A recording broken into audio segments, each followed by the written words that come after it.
Yeah, welcome back, student. Today we are going to study the first chapter of 12th Science Physics, which is rotational dynamics. And today we are going to cover the topics which are related to application of UCM. Now let's move further. So what do you mean by UCM, right? So UCM is nothing but uniform circular motion, right? और circular motion जब भी picture में आता है, yes, we have to think about this rotational dynamics. Right so when we are thinking about this rotational dynamics, so rotational का मतलब ही ये होता है कि something which is round shape या वो सर्कुलर मैनर में घूम रहा है, राइट उसको हम बोलेंगे rotational. So there are some ways और I can say there are some types of movement of a particle. Okay, एक होता है ट्रांसलेशनल मोशन जिसको हम स्ट्रेट या लीनियर मोशन बोलते हैं. सेकेंड होता है रोटेशनल मोशन, ओके, जिसमें अबाउट अ सेंटर एक particular I can say matter घूमते रहता है. एंड थर्ड वाला है vibrational motion, right. So in case of vibrational they are moving about their mean position, to and fro motion हम उसको बोलते हैं, right. So out of which हमें पढ़ना है सेकंड वाला which is rotational motion, right. So rotational dynamics का मतलब यही हुआ कि रोटेशनल का मतलब हुआ सर्कुलर मैनर में और डायनामिक्स मतलब how frequent that motion changes, right. और उसके क्या क्या एट्रीब्यूट्स है ये पर्टिकुलर रोटेशनल मोशन को एनालाइज करने के लिए या पढ़ने के लिए वो पूरे स्टडी को हम बोलेंगे rotational dynamics. Okay, so let's move further.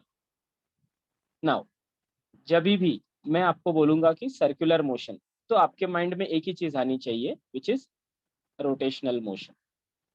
Okay, so rotational motion मतलब ही circular motion. Okay, so best example of circular motion is nothing but आपके हाथ में एक रॉक या एक पत्थर है छोटा सा, उसको आपने एक धागे से बांध दिया, उसका एक एंड आपके हाथ में है. Now you are trying to revolve that particular, आप उसको round round no you are trying to rotate that particular rock, right. तो क्या होगा, वो अपने सेंटर मतलब आप जहाँ पे पकड़े हो वहां पे वो एज अ सेंटर ट्रीट करेगा और वो पर्टिकुलर रोटेशन क्या हो जाएगा, वो पर्टिकुलर पत्थर घूमना सर्कुलर मोशन में स्टार्ट कर देगा, right. And the moment you release it, वही पॉइंट पे जहाँ पे आपने उसको रिलीज कर दिया, it will follow the straight path, right.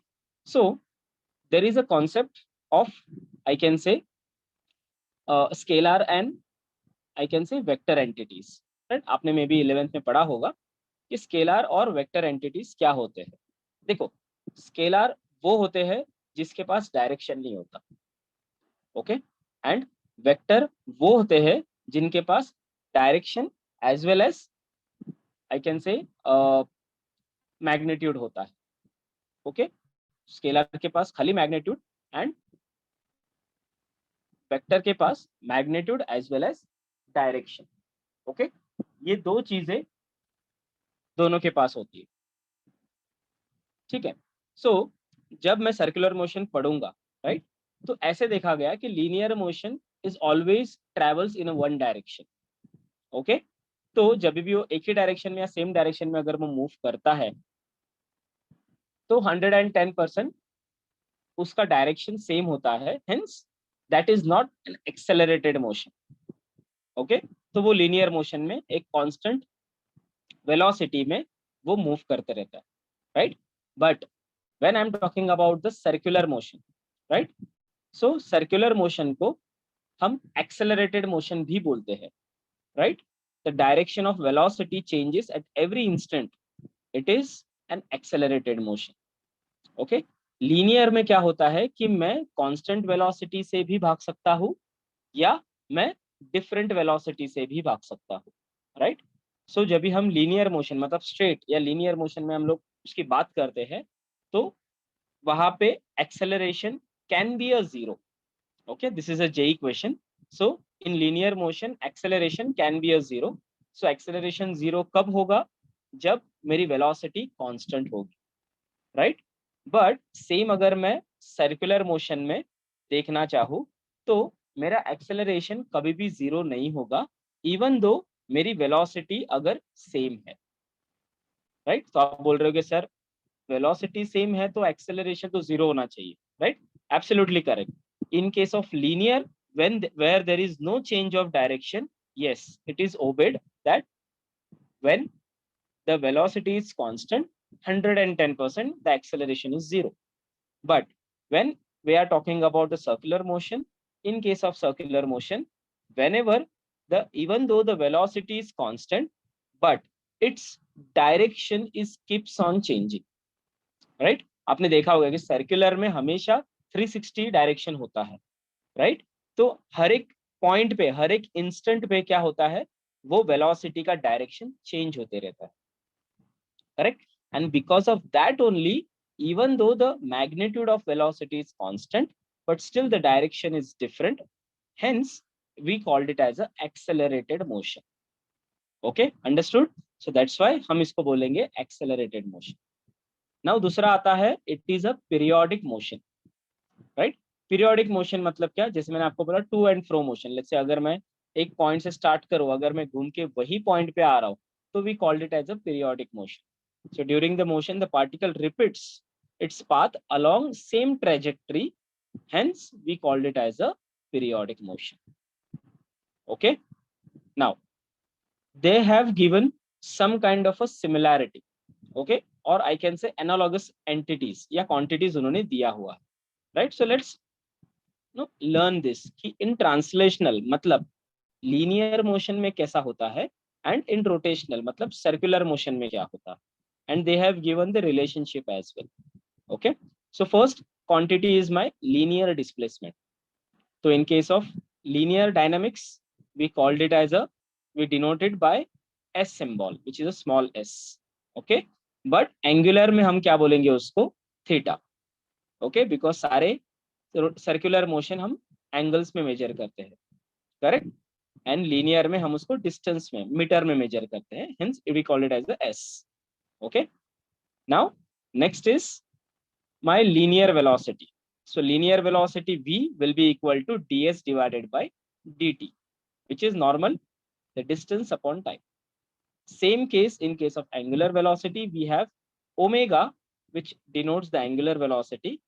This is same, this angular distance divided by time. Now we have a linear acceleration. Linear acceleration is denoted by a, which is change in velocity divided by time. At the same time, here the angular acceleration is denoted by the alpha.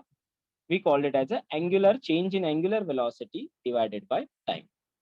Okay, so therefore from this there is a relationship between these two entities. What is the relationship? Simply they have given it over here.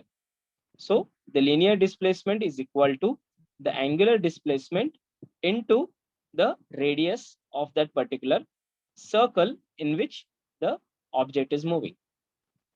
Then again, the linear velocity will also be defined as v is equal to omega into r. Again, alpha is equal to a into r. Right? So for all this, r is very much important. Okay, so this is a relationship. If you want to write down, just write it down. If you want to take a screenshot, just take it out, right? But this particular entities या this particular things are really very much important. Okay, और इसका आपको mostly ये सारे relationship का आपको mostly JEE में बहुत use होगा. Okay, now let's move to the next. Now there are two types of circular motion. Now we are going to talk only about the circular and rotational motion. Okay, so we will not talk about the linear motion at all, right? So let's talk about the circular motion. तो circular motion में भी दो types है, एक है uniform circular motion, दूसरा है non uniform circular motion.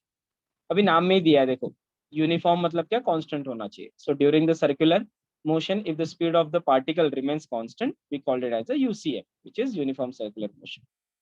Non uniform circular motion में during circular motion, if the speed of the particle increases or decreases, we call it as a non-uniform circular motion. Okay, so I guess this is self-explanatory. So let's move to the next, which is centripetal and centrifugal force. Okay, now we have to study about the force. So circular motion में भी force होते हैं, right? So there are two types of force. First is centripetal force and another one is centrifugal force. Okay, so centripetal, right? So as seen above, as in there was a diagram over it, right? But don't worry, मैं आपको explanation दे दूंगा. The acceleration responsible for circular motion is the centripetal or radial acceleration, which is denoted by A will be equal to minus omega square into R. The force providing this acceleration in is the centripetal or radial force, which is CPF will be equal to minus m omega square R, right? So अभी ये centripetal force आया कहाँ से? देखो, centripetal force which is directed towards the radius or towards the center, right? Because आपने देखा होगा कि जो पत्थर है जो जिसको आप घुमा रहे थे, राइट? तो जब तक आप उसको होल्ड करके रखे हो स्ट्रिंग को या वो थ्रेड को, तब तक वो पत्थर वो पर्टिकुलर पाथ में घूमेगा, right? But the moment you release it, right, so जो पॉइंट पे उसको रिलीज पॉइंट मिल जाएगा वो पॉइंट पे वो स्ट्रेट डायरेक्शन में पत्थर मूव होगा, राइट? तो इसका मतलब क्या कि पहले जब मैं पत्थर को घुमा रहा था तो पत्थर was in uniform circular motion या एक सर्कुलर मोशन में था, राइट? तो वो ही पाथ क्यों आई कैन से फॉलो कर रहा था, बिकॉज उसके बाहर फेंकने का जो फोर्स और अंदर से मैंने जो स्ट्रिंग पे उसको खींच के रखा है वो वाला फोर्स दोनों सेम थे. दैट्स वाई वो पर्टिकुलर पत्थर एक सर्कुलर मोशन में या सर्कुलर पाथ फॉलो कर रहा था. The moment I have made the internal string force zero, मतलब मैंने वो स्ट्रिंग को छोड़ दिया, तो जो बाहर वाला फोर्स था विच इज सेंट्रीफ्यूगल फोर्स, वो उस पर हावी हो गया और वो उसने स्ट्रेट पाथ क्या किया, एक्वायर किया, राइट? तो ये जो सेंट्रीपिटल फोर्स होता है वो ऐसा फोर्स होता है जो टुवर्ड्स वो थ्रेड या टुवर्ड्स सेंटर काम करता है. और ये जो नीचे आप देख रहे हो सेंट्रीफ्यूगल फोर्स है, वो अवे फ्रॉम द सेंटर काम करता है. और जब भी ये दोनों इक्विलिब्रियम, मतलब जब भी इन दोनों का मैग्नीट्यूड सेम होगा, तभी क्या होगा, वो पर्टिकुलर पार्टिकल या पर्टिकुलर ऑब्जेक्ट या पर्टिकुलर वो पत्थर एक सर्कुलर मोशन को या सर्कुलर पाथ को फॉलो करेगा, राइट? सो दैट्स व्हाई आप देख सकते हो सीपीएफ और CFF magnitude wise both are same, right, but direction wise both are opposite. It means that कि the centrifugal force is nothing but equal to my centripetal force, okay, to keep that particular object in a circular path. Okay, so that's why this centripetal force is very much equal to the centrifugal force. और दोनों जब जब भी होंगे एक particular motion में, तभी मेरा सर्कुलर मोशन पिक्चर में आएगा. If one of them force is not present, then it is not a circular motion. So it is very difficult to produce a circular motion, right? So that's why यहाँ पे मेरे पास centripetal force है और मेरे पास centrifugal force, right? So I hope you have understood this, right? Centrifugal force का centrifugal force को हम एक और चीज बोल सकते हैं जिसका नाम है सूडो फोर्स. सूडो फोर्स मतलब इनविजिबल या जो है ही नहीं ऐसा force, but we can experience it. The best example, आप कार में हो, right, if there is a sudden sharp turn, then आपको कोई धक्का नहीं मार रहा है, but still you are moving towards that, but you are moving towards that particular direction जो डायरेक्शन में टर्न मारा है, राइट? सो जैसे आपने लेफ्ट में मारा टर्न, तो ऑब्वियसली आप राइट में थोड़ा सा खुद को एक I can say force experience करते हो जिसको हम बोलते हैं inertia. We will talk it later. But ये पर्टिकुलर जो फोर्स है, राइट, जो आपको सेंटर से अवे फेंक रहा है, right, so that we called it as a centrifugal force, right? A force is equal in magnitude to resultant और real force which is centripetal force, but directed opposite away from the center. That's why it is m omega square r. Okay, and hence it is called as a centrifugal force, right? Centrifugal और pseudo force, because आप गाड़ी में बैठे हो and अचानक से constant velocity पे गाड़ी ने एक टर्न लिया, देन आपको अंदर कोई पुश करने वाला नहीं है, but still you are moving at certain direction. Okay, so without any force आप ये अचानक से आपको ये फोर्स कहाँ से आया? So that is because of this pseudo force. That's why इसको सूडो मतलब नहीं है, ये फोर्स रियल नहीं है. Non real forces are called as a pseudo force, right? And this is the best example जो मैंने कार में आप एक्सपीरियंस करते हैं, ठीक है? सो Centripetal force and centrifugal force both are very important, right, for keeping the object in a circular motion. ठीक है, चलो let's move to the next. Now application of uniform circular motion. Okay, so just ये गाड़ी को एक बार अच्छे से देखो, आपको यहाँ पे कौन से फोर्सेस दिख रहे हैं.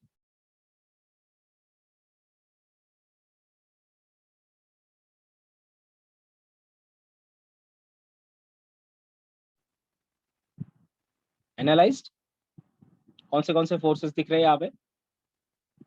ओके ठीक है, let's move one by one. So application of uniform circular motion. Okay, so ये particular application of uniform circular motion हमें जस्ट आइडिया देता है कि डे टू डे लाइफ में how much this circular motion is important. Okay, और ये circular motion एक particular इसका एक साइंस है, और वो साइंस डेली लाइफ में कितने जगहों पे हमें यूज होता है, राइट. सो उसमें का फर्स्ट एग्जांपल है which is vehicle along the horizontal circular track, right. तो आपने देखा होगा कि अगर आप नेशनल हाईवे पे कभी गए हो, right, if you have travelled through a, I can से on a national highway via car और लेट्स से बस, राइट, या आप कभी चल रहे हो नॉर्मल नेशनल हाईवे पे. सो जहाँ पे भी टर्न होता है, right, whenever there is a sharp turn or whenever there is a turn, तो हमेशा वो जो टर्न वाला जो एंड वाला पार्ट रहता है वो थोड़ा एलिवेटेड होता है एज कम्पेयर टू इनर, मतलब अंदर वाला, राइट. सो जैसे अगर मैं पहाड़ पे ड्राइविंग कर रहा हूँ, राइट, सो ऑब्वियसली जो एंड वाला पार्ट होता है जहाँ पे ऑब्वियसली आई कैन सी कि एक आई कैन से एलिवेशन है, तो वो एलिवेशन एक एंगल के हिसाब से बनाया गया होता है, राइट. सो जब भी हम ट्रैवल करते हैं, मतलब यूजुअली हम देखते हैं कि अरे यार ये रोड ऊपर नीचे क्यों है, right, but there is a physics behind it, and what is the physics and how much it is important, ठीक है, वो आज हम पढ़ेंगे. ओके, और ये पढ़ के आप सबको बता सकते हो, राइट, कि आज मैंने ये पढ़ा, देखो ये बैंक, मतलब ये पर्टिकुलर रोड टेढ़ा क्यों है, right. So you will give the logical answer to this, right. So let's see कि ये कैसा होता है. सो मैं आपको बेसिकली बताता हूँ कि जब भी मेरी कार या मेरी व्हीकल अगर स्ट्रेट रोड पे जा रही है और अचानक से वहां पे टर्न आता है, राइट, और मेरा अगर वो पर्टिकुलर रोड अगर एक एंगल के हिसाब से टिल्ट नहीं है, उसको हम बोलते हैं बैंकिंग ऑफ रोड. अगर वो मेरा रोड बैंकिंग ऑफ रोड के रूल्स के हिसाब से नहीं बनाया गया है, so it is a very hard, okay, to stop the vehicle and to take a turn, right. 110% that vehicle will go out of the road, 110%, right. And जब भी वो पर्टिकुलर रोड एक प्रॉपर एंगल से bank होता है, तो at that point of time it is very easy for driver उसको turn मारने के लिए, राइट. ऐसा क्यों होता है, क्या होता है उसमें, और कौन सी चीजें इंपॉर्टेंट है वो हम आज पढ़ेंगे, ठीक है. चलो, now this is the example of अगर मेरी एक व्हीकल एक स्ट्रेट रोड पे जा रही है, right. So forces acting on a car, okay, considered to be a particle. Let's say मैंने इसको particle consider किया, इसका center of weight center में है, right. So the weight, सबसे पहला जो force होता है which is downward direction, वो होता है मेरा weight, okay. So weight is nothing but a force.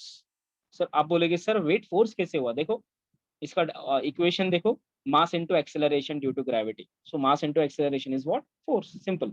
So weight, आप खड़े हो आप जमीन पर, इसका मतलब you are acting force on a ground, okay. और जब भी आप जो मैग्नीट्यूड से आप फोर्स एक्ट करते हो ग्राउंड पे, उसके इक्वल एंड अपोजिट मैग्नीट्यूड से क्या होता है कि नॉर्मल रिएक्शन निकलता है उसके अपोजिट डायरेक्शन, राइट. अभी आप बोल रहे होगे सर ये नॉर्मल रिएक्शन है क्या. सो इट इज वेरी सिंपल कि अगर कोई भी आदमी अगर एक नॉर्मल जमीन पर खड़ा है, राइट, अगर वो नीचे पूरा फोर्स लगा रहा है, so there has to be some opposite force, okay. अगर अपोजिट फोर्स नहीं होता तो ऑब्वियसली आप चल ही नहीं पाते, राइट, बिकॉज वेट हमेशा नीचे ही है, तो यू विल फील वेरी बहुत तकलीफ होती आगे मूव करने के लिए, राइट. सो दैट्स वाई एक नॉर्मल रिएक्शन ऊपर आता है जो आपके वेट को बैलेंस करके आपको एक इक्विलिब्रियम पोजीशन देता है ताकि आप एक जगह पे कॉन्स्टेंटली खड़े हो सके, right. So this particular I can say normal reaction is very much important, which vertically upward that balances the weight mg, right. So ये क्या करता है, नॉर्मल रिएक्शन ये वेट को बैलेंस करता है। Now there is one more force जिसको हम बोलते हैं स्टैटिक फ्रिक्शन। सो आपने फ्रिक्शन के बारे में तो पढ़ा होगा, right. When one body rubs on another obviously the friction happens. Okay, आप भी अभी देख सकते हो कि आपका एक हाथ दूसरे हाथ को अगर पाम अगर आपने एक दूसरे को लगा दिया and you are trying to move, then you will first you will listen some sound, at the same time आपको एक फ्रिक्शन भी महसूस होगा, and because of that friction थोड़ा सा एनर्जी कन्वर्ट होके हीट एनर्जी में भी कन्वर्ट होगा, right. So friction is nothing but one one of the kind of force जो दो ऑब्जेक्ट के बीच में होता है, राइट। सो फ्रिक्शन हमेशा काम करता है सरफेस पर। ओके, सो ये कार के लिए उसका सरफेस कौन है, उसके टायर्स, और जमीन के लिए उसका सरफेस ये है, right. So when there is a friction between I can say surface and tyre is maximum, so आपका जो आई कैन से व्हीकल होती है वो अंडर कंट्रोल होती है, right. If the friction is less as per standard amount, तो there is a high chance कि आपकी व्हीकल स्लिप हो सकती है। सो दैट्स व्हाई ऐसे बोला है कि whenever there is a oil, अगर टैंकर कहीं गिरा है तो सारे व्हीकल को स्टॉप किया जाता है। क्यों? बिकॉज आपका ये जो फ्रिक्शन है, स्टैटिक फ्रिक्शन, वो बहुत कम हो जाता है एक पर्टिकुलर आई कैन से टायर और आपके रोड के बीच का फ्रिक्शन, राइट। सो अगर वो फ्रिक्शन कम हो गया then you will not be able to drive properly, और आपका डायरेक्शन कहीं और जाएगा। Okay, so that's why this friction is very much important. Okay, so now let's move this. So यहाँ पे कौन सी चीजें इंपॉर्टेंट है, एक तो नॉर्मल रिएक्शन इंपॉर्टेंट है, दूसरा ये mg इंपॉर्टेंट है जो इसका वेट है, एंड तीसरा इंपॉर्टेंट है मेरा fs, okay, which is nothing but I can say static friction. Okay, now okay, now it is very important to understand कि ये जो सेंटर यहाँ पे सी दिया हुआ है, right. So what do mean by C, देखो सी मतलब centre of my circular path. So अगर ये कार एक पर्टिकुलर आर डिस्टेंस से अगर मूव हो रही है तो obviously C is nothing but centre from this distance to car centre of gravity, so we called it as a R. So this distance we called it as a R, और ये are बहुत use होता है। Okay, जितना आप पास से जाओ obviously आपको उतना कम स्पीड मिलता है, बट जितना आप दूर से जाओ ऑब्वियसली आप उतने फास्ट से मूव हो सकते हो without going of track of the I can से road, right. So this is very important. Okay, so let's move कि इसका फिजिक्स क्या है वो हम अभी पढ़ेंगे।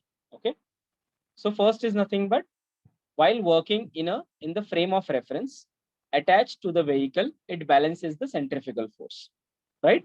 सो अभी यहाँ पे मुझे दो टाइप के फोर्स है। देखो, एक तो मुझे मिल गया कि मेरा mg को बैलेंस कौन कर रहा है, मेरा n, okay, which is vertically upward. But at the same time ये जो fs है जो अंदर के तरफ काम कर रहा है, राइट, उसको ही मेरा बैलेंस कर रहा है बाहर वाला जो सेंट्रीफ्यूगल फोर्स है, ये जो ये व्हीकल को बाहर फेंकने की कोशिश कर रहा है। So when this frictional force is equal to centrifugal force, तभी मेरा ये व्हीकल ये पाथ पे जा सकता है, जैसे मैंने आपको बताया, right. So when this force is equal to this, then only ये पर्टिकुलर व्हीकल एक पर्टिकुलर पाथ को फॉलो करेगा, राइट। जब ये इंटरनल फ्रिक्शन कम है और ये सेंट्रीफ्यूगल फोर्स ज्यादा है, तब ये मेरा व्हीकल बाहर फेंका जाए, right. So that's why they are saying कि while working on a frame of reference attached to a vehicle, it balances the centrifugal force. So यहाँ पे दो चीजें बैलेंस हो रही है, दो फोर्सेस के टाइप्स बैलेंस हो रहे हैं, एक तो वेट के साथ मेरा नॉर्मल रिएक्शन, और दूसरा है मेरा फ्रिक्शन के साथ मेरा centrifugal force, which is M R omega square. अगर मुझे इसको कन्वर्ट करना होगा तो मुझे ओमेगा के जगह पे लीनियर वेलोसिटी का फॉर्मूला डालना होगा, और आपको पता है omega is equal to V into R. Simple M R omega को मैं ऐसा भी लिख सकता हूँ M V square upon R, whereas V is nothing but my linear velocity, okay, and omega is called as my angular velocity, okay. Therefore ये सारे equation से मैं ये मतलब फाइंड आउट कर सकता हूँ कि F S upon N okay, will be equal to r omega square divided by g will be equal to v square divided by rg। अभी ये मैंने कैसे किया, देखो मैंने mg को कांस्टेंट रखा, ओके। अगर ये मुझे, मैं अगर लेता हूँ कि m और यहाँ पे g, तो मुझे क्या करना पड़ेगा, ये r ओमेगा को यहीं पे रख के, right, I need to move this mg on the other side, okay. So simply मुझे यहाँ पे क्या मिला, fs upon n will be equal to r omega square divided by g will be equal to v square divided by rg, okay। So this is the equation for my I can say a vehicle on the road which balances the centrifugal force. So this can be, used for the numericals. Now next, which is very important, the fs has upper limit। इसका मतलब क्या, static friction के पास एक upper limit होगा, okay. ये मतलब ये ऐसा लिमिट होगा कि इसके अबव अगर कार जाती है, उसका स्पीड जाता है, so that will go off the track, okay. अगर वो कार उसके अंदर है, then it will be a safe. That's why it is called as the FS, as the upper limit. मतलब एक टायर और एक ग्राउंड के बीच में मैक्सिमम कितना फ्रिक्शन पॉसिबल है, वो बताता है हमें एफएस, ओके। और एफएस का इक्वेशन है मेरा mu S into N, okay. So mu S का मतलब क्या है, मेरा फ्रिक्शन का constant, right, coefficient of friction, उसको हम म्यू एस में लिखते हैं। सो यहाँ पे coefficient of friction of surface, okay. So mu S into normal reaction will give me the upper limit of my, I can say, fs, okay, at the maximum possible speed, which is vs, can be write with help of this. So fs max divided by n will be equal to coefficient of friction, it will be equal to v square max divided by rg। therefore v max को मैं ऐसे लिख सकता हूँ, v max is a root of mu s rg, okay. So ये पूरे को root करना है, right. therefore v max will be equal to root of entire mu s into rg। तो इसका मतलब क्या कि ये मेरी जो कार है, इसको मैं मैक्सिमम कितने स्पीड तक लेके जा सकता हूँ, तो उसका मुझे इक्वेशन यहाँ से मिलेगा। सो वो कौन से फैक्टर पे डिपेंड करता है, पहले तो कोएफिशिएंट ऑफ फ्रिक्शन, मतलब मेरे टायर और मेरे ग्राउंड के बीच में कितना ज्यादा फ्रिक्शन होगा, उतना ज्यादा मैं स्पीड को बढ़ा सकता हूँ। इसलिए मैंने आपको बोला कि अगर वहां पे ऑयल होगा, so it's very difficult to drive, मतलब बहुत slow slow slow slow move करना होगा। बट जितना रोड अच्छा खासा रफ होगा, उतना मैं क्या कर सकता हूँ, स्पीड को बढ़ा के मैं कंट्रोल में लेके आ सकता हूँ, राइट। एज वेल एज वो डिपेंड करता है उसके रेडियस पे भी।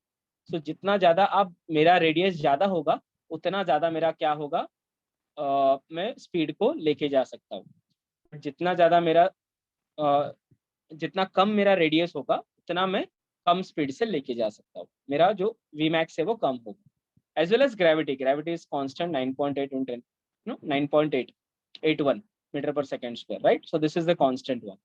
सो इसलिए कभी भी आप देख सकते हो कि एक पर्टिकुलर वे में हमेशा हमें बोला जाता है कि इफ देर इज अ, अगर रास्ते अगर टेढ़े मेढ़े हो, जैसे पहाड़ों पे अगर कोई रास्ता हो, तो हमेशा हमें बोला जाता है कि स्लो चलाओ, because if you are exceeding this V max, then there is a high chance कि आप वो टर्न ले ही नहीं पाओगे, आप सीधा नीचे जाओगे, right. That's why v max is very important, right. So हर एक इस पे 20 10 ऐसा वी मैक्स दिया होता है।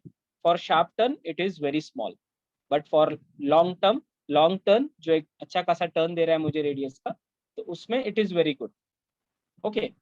So that's why banking of road, और ये जो मेरी व्हीकल एक सर्कुलर पाथ पे जब भी आती है, तब ये सारे फैक्टर्स बहुत इंपॉर्टेंट है, ओके। जब ये सारे व्हीकल्स मेरे एक पर्टिकुलर अलोंग द पाथ में जाते हैं, तो फ्रिक्शन, नॉर्मल रिएक्शन, एमजी, ये बहुत काम आता है, राइट। दैट्स व्हाई आपने देखा होगा कि usually the banking of road is like this, okay. हम ऐसा जाते हैं, राइट। कैसे, वो आपको बताऊंगा मैं, ओके।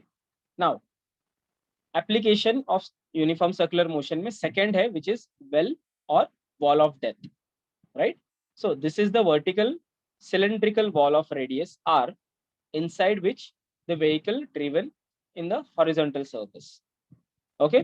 नाउ आपने देखा होगा कि मौत का कुआं, राइट, जहाँ पे फेरीज में अगर हम जाते हैं, तो वहां पे दिखता है कि देयर इज अ लोग ऊपर खड़े होते हैं ऐसे, और नीचे कार या बाइक वाले क्या करते हैं, ऐसे फास्ट एकदम बाइक चलाते हैं, राइट। बट वो बाइक कैसे रहती है, हॉरिजॉन्टल सर्कल्स में चलाते हैं उन लोग, right.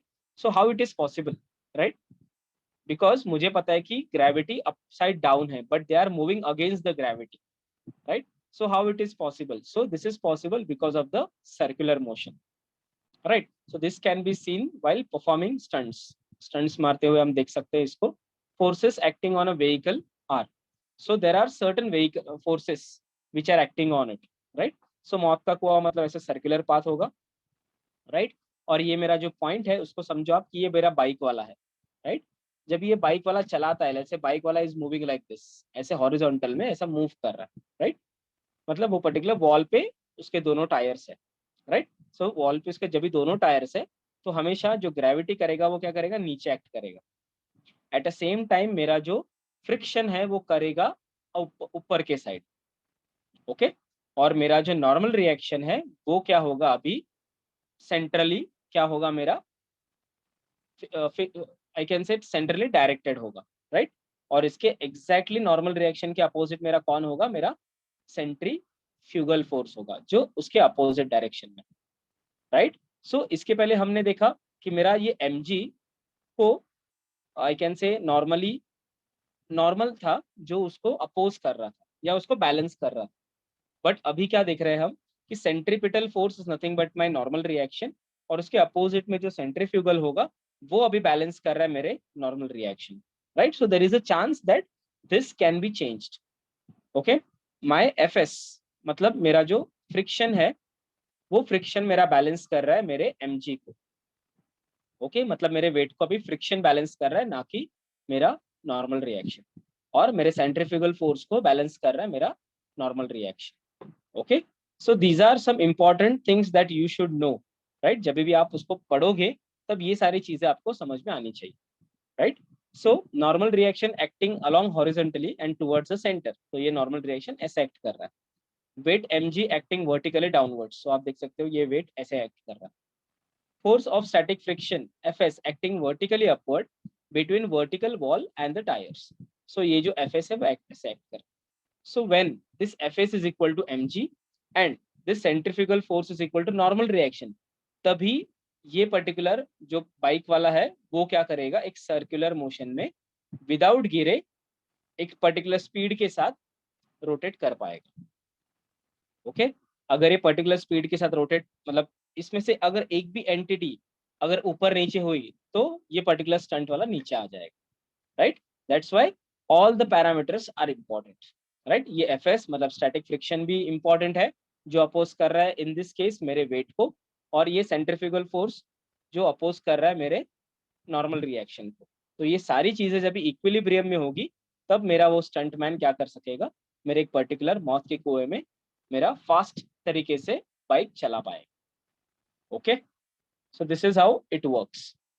So that's why they have given the equation as well, right. तो इसके पहले क्या था, मेरा सेंट्रीफ्यूगल फोर्स, नहीं ये केस में क्या है, मेरा centrifugal force is equal to my N, मतलब मेरा normal reaction.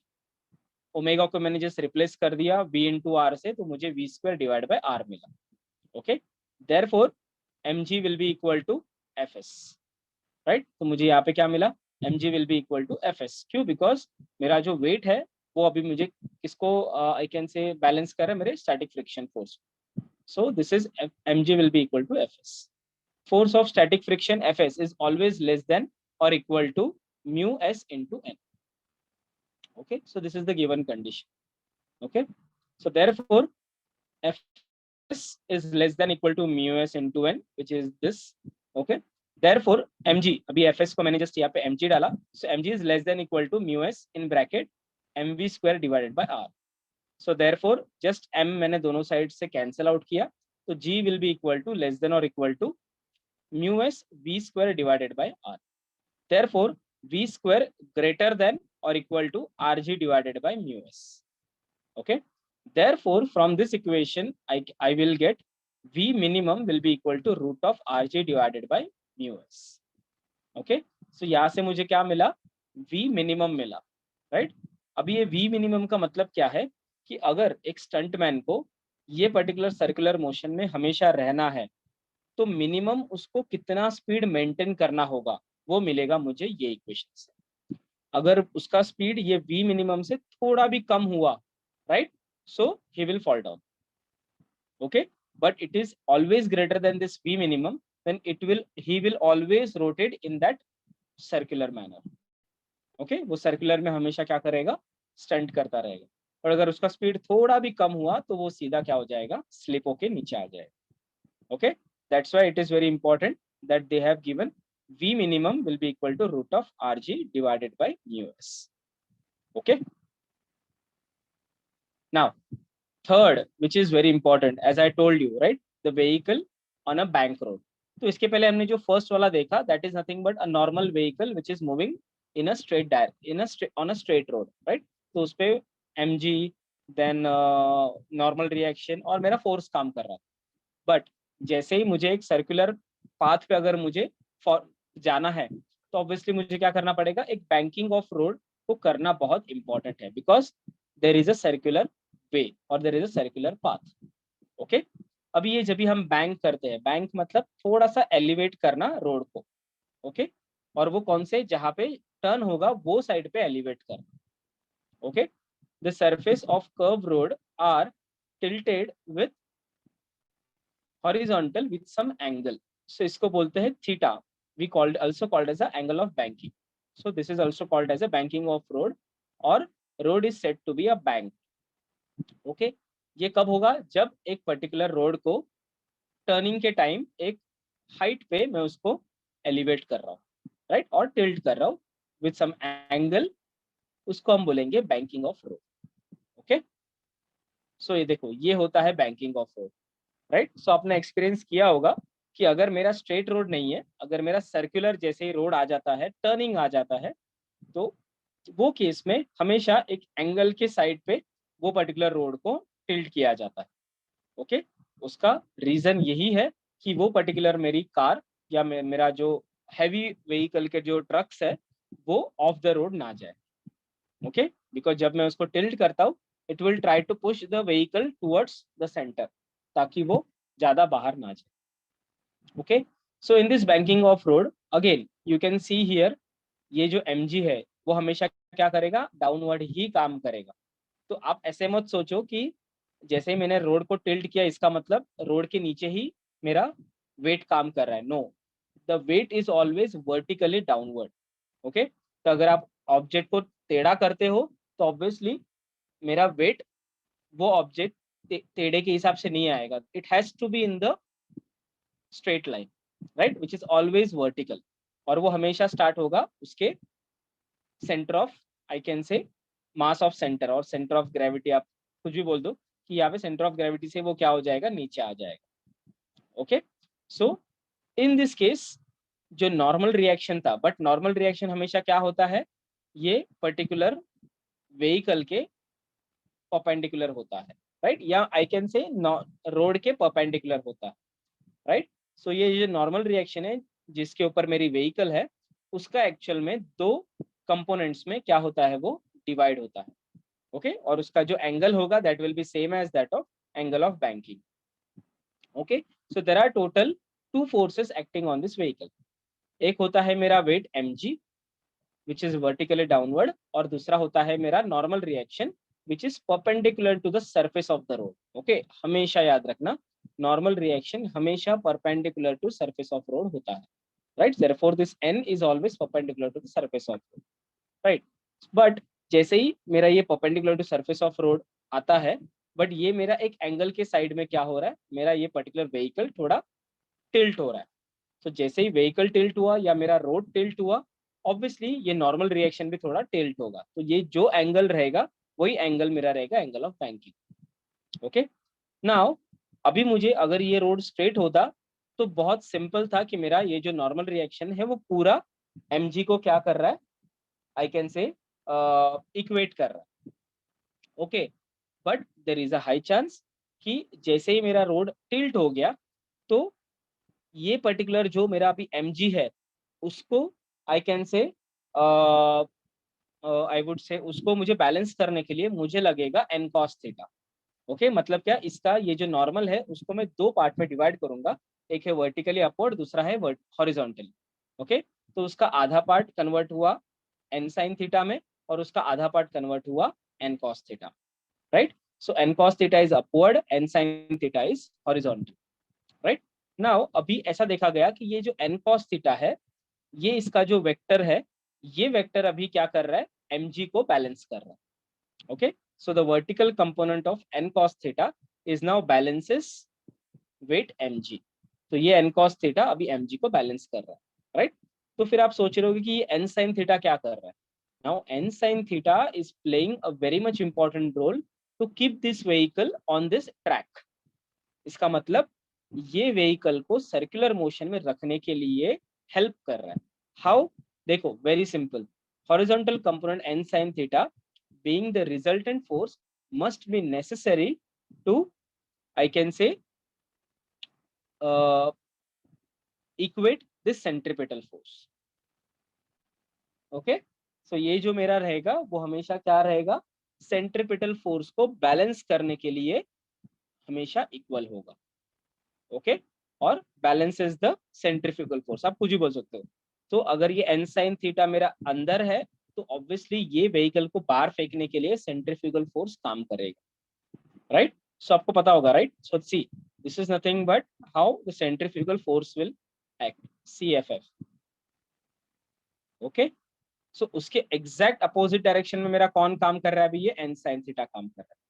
Now the n sin theta is acting as a CPP, which is centripetal force, which is acting towards the center। okay, ये मेरा centre है, तो यहाँ पे क्या हो रहा है, मेरा ये पर्टिकुलर चीज काम में आ रहा है, राइट।